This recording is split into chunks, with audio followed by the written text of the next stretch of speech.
Hello everyone, so my name is Kathleen Garcia, and I want to just say thank you for having me. I'm really happy to be here.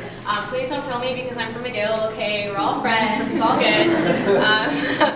Today it's really about you, and it's about the art and science of getting your dream job. Because it's not just about getting a job. I think we all can apply and get, a job here and there, but I want to talk to you guys because you're here for a reason, and that's because you want a certain job. It's a certain dream that you have. And I don't want to quote Harvey from Suits, but how he wants some people live here and he's all about living here. Well, that's why you guys are here, because you want this. And it's difficult to come out of university and get that job that you want, or that may be the one that everyone wants.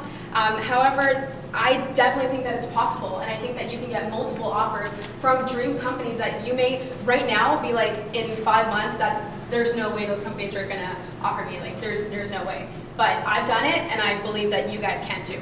So I'm gonna talk to you guys a little bit about the journey that I went through and how I got to do that, and was a little bit successful in the way that I got to my offers. So I studied finance, marketing, and information systems at McGill.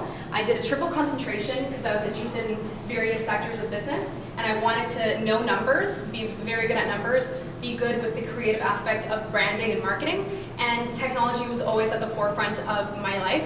I loved coding and hacking, so it was a great way to kind of bridge everything, and it seems as though a lot of every single business discipline comes together into one. So I'll keep introducing myself very quickly. I contributed for Forbes, meaning that I wrote an article that was published by Forbes alongside a professor at Oxford University, and he and I wrote about what I learned as an actress and what business leaders can learn from actors. I think we take a look at other people that have different disciplines, like in arts, and we kind of laugh when we say arts and farts, they're never going to get a job, haha, English literature. But I really don't think so. And from having been an actress and learned the psychology and understood emotional intelligence, I think it's just as important as intellectual intelligence. So I wrote a little bit about that in Forbes. I also joined the Youth Council at the Parliament of Canada, so I represent rural Quebec on national issues at the Parliament, and I'm also an incoming management consultant. So yeah, I'm starting in a week, so wish me luck.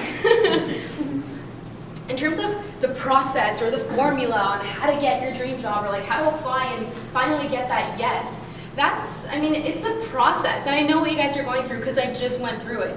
I know you guys go to parties and the first thing that people say is, oh, so you're graduating. Aren't you scared?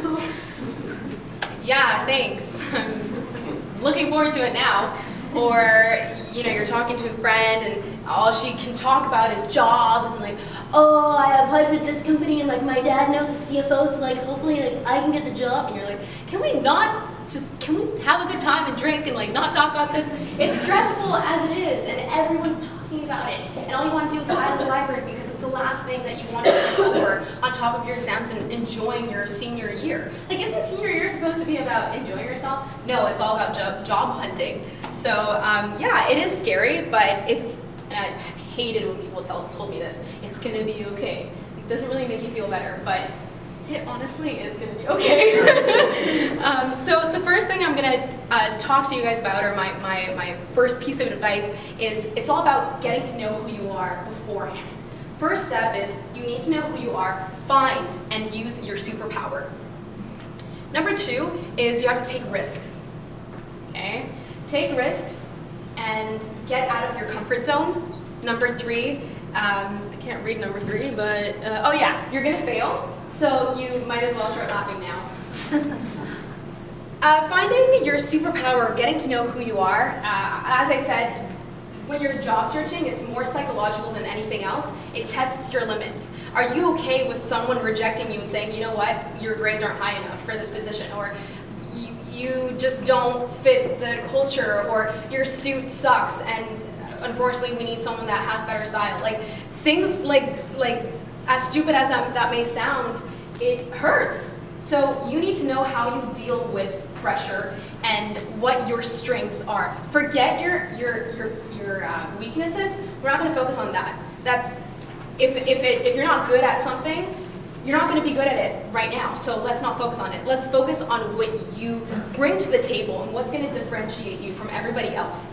So when I was in my first year, I realized that I was just not going to have a 4.0 out of a 4.0 on my Go. It just wasn't going to happen.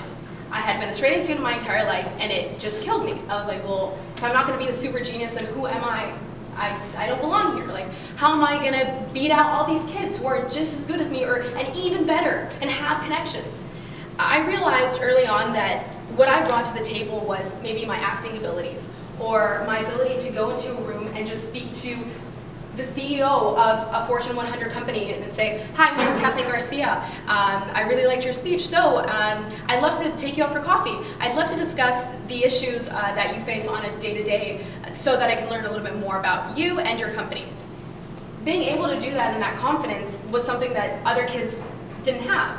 And I thought, you know what, if I'm not going to be the super genius in the room, then I'm going to be the super networker, and that's going to be my go-to, and that's going to be my fallback, and that's how I'm going to get the job.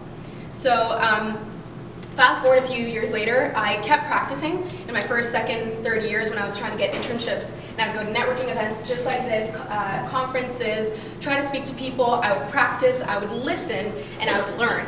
Because I thought the key was like, oh, I'm going to talk about myself and they're going to like me and then they're going to give me a job. It doesn't work that way. I learned, okay, maybe I should just take a step back and listen, and then maybe I can learn something. Through doing that, opportunities started presenting themselves. And I understood, oh, okay, so if I take people out for coffee and if I do things differently, then people are going to remember me. And opportunities are going to chase me versus the other way around. And that was me kind of like practicing my superpower and using it. So in my last year, this is where it all started. I was like, okay, I need to get that job in my last year because everyone's gonna like ask me, and I need to sign a paper that says that I'm good to go and that I'm successful.